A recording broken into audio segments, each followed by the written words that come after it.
Hello friends, welcome to Soumya vlogs. ಇವತ್ತು Sunday, so ರಜೆ ಇತ್ತು ಆಫೀಸು. ಹಾಗಾಗಿ ಇವತ್ತು ಒಂದು ಡೈಲಿ ವ್ಲಾಗ್ ಮಾಡೋಣ ಅಂತ ಸ್ಟಾರ್ಟ್ ಮಾಡಿದ್ದೀನಿ. ಸೊ ಇದು ಡೈಲಿ ಹೇಗೆ ಹೋಗುತ್ತೆ ಆ ರೀತಿ ವಿಡಿಯೋ ತೋರಿಸ್ತಾ ಹೋಗ್ತೀನಿ. ಇನ್ನೂ ಎಲ್ಲ ಮಕ್ಕಳು ಮಲಗಿದ್ದಾರೆ.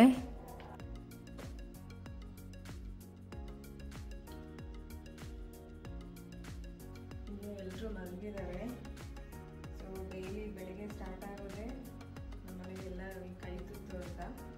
ಏನಪ್ಪ ಕೈ ತುತ್ತು ಅನ್ಕೋತಾ ಇದ್ದೀರಾ?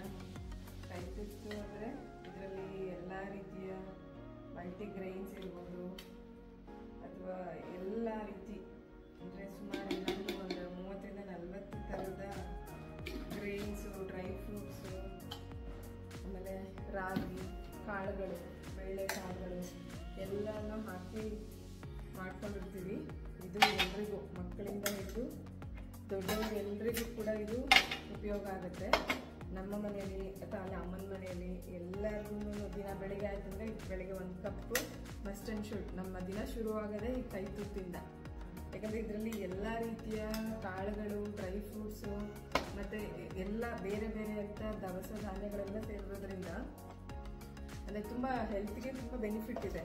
ಹಾಗಾಗಿ ನಿಮ್ಗೆ ಯಾರಿಗಾದ್ರೂ ಇದ್ರದ್ದು ಏನೋ ಪೌಡ್ರ್ ಹೇಗೆ ಮಾಡೋದು ಅನ್ನೋದೇನಾದರೂ ಬೇಕಾದರೆ ನನಗೆ ಕಮೆಂಟ್ ಮಾಡಿ ಹೇಳಿ, ನಾನು ನಿಮಗೆ ಡೀಟೇಲ್ಸ್ ಕೊಡ್ತೀನಿ.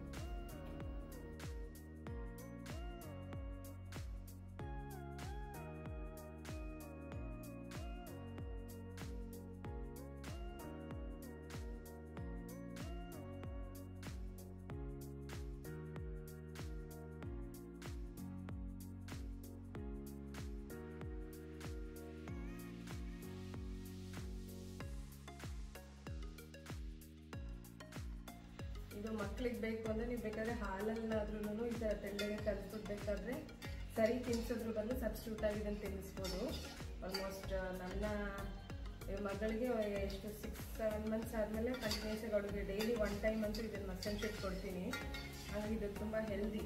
ಯಾಕಂದರೆ ಇದು ಪರ್ಸ್ನಲಿ ನಾವು ಫೀಲ್ ಮಾಡಿರೋದು.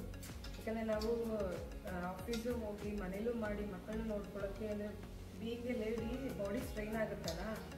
ಸೊ ಹಾಗಾಗಿ ಈ ಥರದ್ದು ಯಾವುದಾದ್ರೂ ಒಂದು ಸಬ್ಸ್ಟಿಟ್ಯೂಟ್ ನಮಗೆ ಅಂತ ಎನರ್ಜಿ ಡ್ರಿಂಕ್ ಯಾವುದೋ ಆರ್ಟಿಫಿಷಿಯಲ್ ತೊಗೊಳೋದ್ರ ಬದಲು ಇದನ್ನು ನಾವು ಮನೇಲೇ ಮಾಡಿಕೊಂಡು ಡೈಲಿ ಹೆಲ್ದಿಯಾಗಿ ಕುಡಿಯೋದ್ರಿಂದ ನಮ್ಮ ಹೆಲ್ತನ್ನು ನಾವೇ ಕಾಪಾಡ್ಕೋಬೋದು. ಹಾಗಾಗಿ ಇದಂತೂ ನಮಗೆ ಪರ್ಸ್ನಲಿ, ಈಗ ನಾನಾಗಲಿ ಅಕ್ಕಂದ್ರೆ ಎಲ್ಲರ ಮನೇಲೂ ಇದು ನಮ್ಮ ರುಟೀನ್ ಇದೆ. ಡೈಲಿ ಎದ್ದೇಳ್ತಿದ್ದ ಹಾಗೆ ಎಲ್ರಿಗೂ ಒಂದು ಗ್ಲಾಸ್ ಇದು ಒಂದೇ, ಬೆಳಗ್ಗೆನೇ ಕುಡಿಬೇಕು ಅಂತಿಲ್ಲ, ಸಂಜೆ ಈವ್ನಿಂಗ್ ಆಫೀಸಿಂದ ಬರ್ತೀವಿ ಅವಾಗ ಟಯರ್ಡ್ ಅನಿಸುತ್ತೆ ಅನ್ನೋವಾಗ ಈ ಥರ 1 ಗ್ಲಾಸ್ ಮಾಡ್ಕೊಂಡು ಕುಡಿದ್ರೆ ನೀವೇ ಫೀಲ್ ಮಾಡ್ತೀರಾ. ಸೊ ಎಷ್ಟು ಹೆಲ್ದಿ ಇರುತ್ತೆ ಮತ್ತು ಬಾಡಿಗೆ ಒಂಥರ ಎನರ್ಜಿ ಥರ ಅನಿಸುತ್ತೆ. ಸೊ ಹಂಗಾಗಿ ನಾವು ಡೈಲಿ ಇದು ರುಟೀನ್ ಆಗೋಗಿದೆ ನಮಗೆ.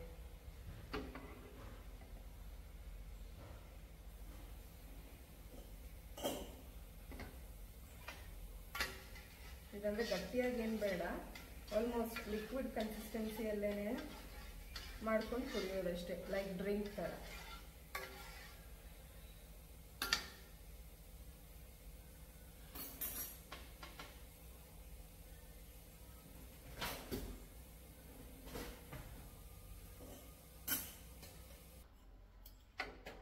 ನೋಡಿ, ಈ ಕನ್ಸಿಸ್ಟೆನ್ಸಿ ಆದರೆ ಸಾಕಾಗುತ್ತೆ.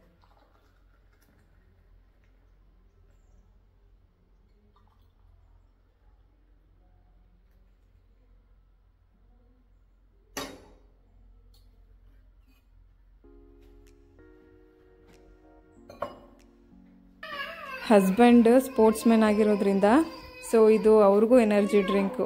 ಬೆಳಗ್ಗೆ ಮತ್ತು ಸಂಜೆ 2 ಟೈಮ್ ಕೂಡ ಅವ್ರು ಕುಡಿತಾರೆ. ಅವರು ಇಂಡೋರ್ ಶಟಲ್ ಬ್ಯಾಡ್ಮಿಂಟನ್ ಪ್ಲೇಯರ್ ಇದ್ದಾರೆ. ಹಾಗಾಗಿ ಅವ್ರಿಗೆ ಮನೆಯಲ್ಲೇ ಹೆಲ್ತ್ ಡ್ರಿಂಕ್ ಇದು ಯಾವಾಗಲೂ ಅವ್ರು ಯೂಸ್ ಮಾಡ್ತಾರೆ.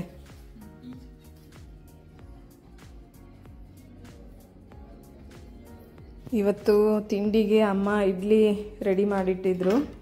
ಹಾಗಾಗಿ ಅದಕ್ಕೆ ಅವರೆಕಾಯಿ ತಂದಿದ್ರಲ್ಲ, ಅದು ಗೊಜ್ಜು ಮಾಡ್ಕೊಳ್ಳೋಣ ಅಂತಂದ್ಬಿಟ್ಟು ರೆಡಿ ಮಾಡ್ತಿದ್ದೆ. ಸೊ ಇವತ್ತು ತಿಂಡಿ ಇಡ್ಲಿ, ಅವರೆಕಾಯಿ ಗೊಜ್ಜು. ಮತ್ತು ಮಕ್ಕಳೆಲ್ಲ ಎದ್ದು ಹಾಲು ಕುಡಿತಾ ಇದ್ರಲ್ಲ, ಹಂಗಾಗಿ ಎಲ್ಲನೂ ಬೇಗ ಬೇಗ ರೆಡಿ ಮಾಡಿಬಿಟ್ರೆ ಅವ್ರಿಗೆ ತಿನ್ನಿಸ್ಬೋದು. ಯಾಕಂದರೆ ಅವ್ರಿಗೆ ತಿನ್ನಿಸೋದೇ ಒಂದು ದೊಡ್ಡ ವರ್ಕ್ ಆಗೋಗುತ್ತೆ. ಯಾಕಂದರೆ ನಂತರ ಎಷ್ಟೊಂದು ಜನ ಹೌಸ್ ವೈಫ್ಸ್ಗಳಿಗೆ ಇದೇ ಒಂದು ದೊಡ್ಡ ಟಾಸ್ಕ್ ಅನಿಸುತ್ತೆ. ಯಾರ್ಯಾರು ಇರ್ತೀರಾ ನನಗೆ ಕಮೆಂಟ್ ಮಾಡಿ ಹೇಳಿ ಆಯಿತಾ. ಯಾಕಂದರೆ ಊಟ ಮಾಡಿಸೋದೇ ಮಕ್ಕಳಿಗೆ 1 hour ಆಗೋಗುತ್ತೆ. ಆ ಟೈಮಲ್ಲಿ ಬೇಕಾದ್ರೆ ನಾವು ಎಲ್ಲ ಕೆಲಸ ಮಾಡಿಬಿಡ್ಬೋದು, ಆದರೆ ಮಕ್ಕಳಿಗೆ ಊಟ ಮಾಡಿಸೋದೇ ಒಂದು ದೊಡ್ಡ ಟಾಸ್ಕು. ನನಗಂತೂ ಡೈಲಿ ಆಫೀಸ್ಗೆ ಹೋಗೋ ಮುಂಚೆ ಅದೊಂದು ಟಾಸ್ಕ್, ಅದಾದಮೇಲೆ ನಾನು ಆಫೀಸ್ಗೆ ಹೋಗಬೇಕು, ಹಂಗಾಗೋಗುತ್ತೆ. ಸೊ ಅದು ಡೈಲಿ ರುಟೀನ್ ಆಗೋಗಿದೆ ನನಗೆ.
ಆ್ಯಕ್ಚುಲಿ ನಮ್ಮನೇಲಿ ತುಂಬ ಪ್ಲ್ಯಾಂಟ್ಸ್ಗಳು ಇಟ್ಕೊಂಡಿದ್ದೀವಿ.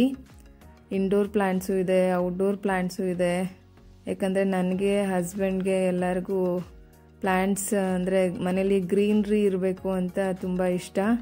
ಯಾಕಂದರೆ ಗ್ರೀನ್ರಿ ಇದ್ದರೆ ಒಂಥರ ಪಾಸಿಟಿವ್ ಎನರ್ಜಿ ಅಲ್ವಾ. ಸೊ ಹಾಗಾಗಿ ನಾವಿಬ್ರಿಗೂ ಮನೆ ತುಂಬ ಆಲ್ಮೋಸ್ಟ್ ನೋಡಿದ್ರೆ ಗೊತ್ತಾಗುತ್ತೆ ಅನಿಸುತ್ತೆ, ತುಂಬ ಪ್ಲ್ಯಾಂಟ್ಸ್ಗಳು ಇಟ್ಕೊಂಡಿದ್ದೀವಿ. ಮತ್ತು ಎಲ್ಲಾದರೂ ಹೊರಗಡೆ ಹೋದರೆ ನಮ್ಗೆ ಯಾವುದಾದ್ರೂ ಗಿಡಗಳು ಕಾಣಿಸಿದ್ರೆ ಸೊ ಹೊಸ ಗಿಡಗಳು ತೊಗೊಂಡು ಬರ್ತಾ ಇರ್ತೀವಿ.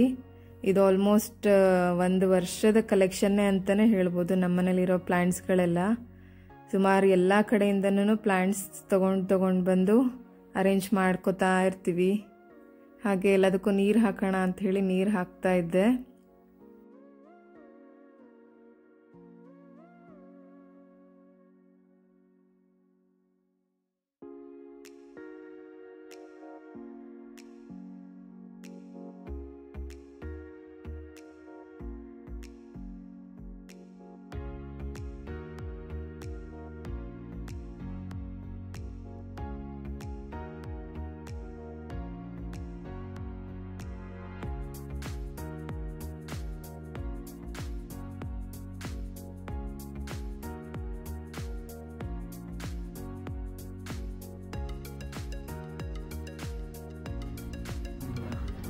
ಆ್ಯಕ್ಚುಲಿ ಏನೋ ರಜೆ ಇತ್ತಲ್ಲ, ಕೂದಲಿಗೆ ಆಯಿಲ್ ಅಪ್ಲೈ ಮಾಡೋಣ ಅಂತ ಹೇಳಿಬಿಟ್ಟು ತೊಗೊಂಡು ಬಂದೆ.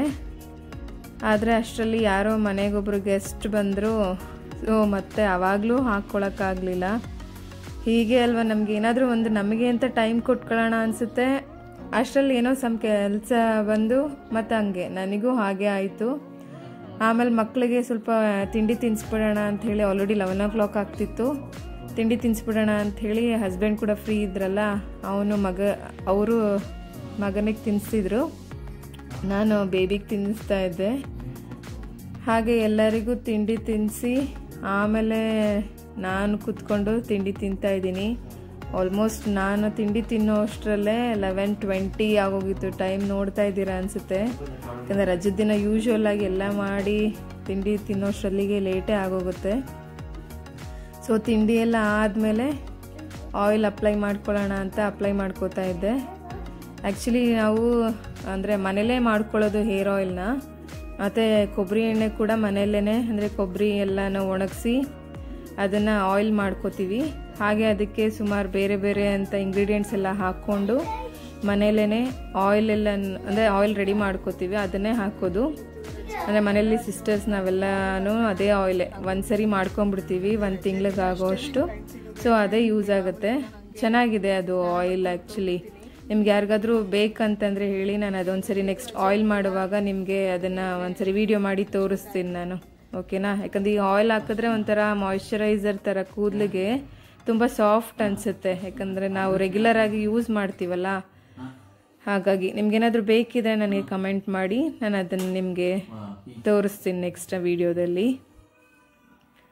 ಹಾಗೆ ಆಯಿಲೆಲ್ಲ ಅಪ್ಲೈ ಮಾಡಿಕೊಂಡು ನೆಕ್ಸ್ಟು ಡೈಲಿ ಏನು ರುಟೀನ್ ಇರುತ್ತಲ್ಲ ಹಾಗೆ ಅವತ್ತೆಲ್ಲ ದಿನ ಹಾಗೆ ಕಂಟಿನ್ಯೂ ಆಗ್ತಾಯಿತ್ತು.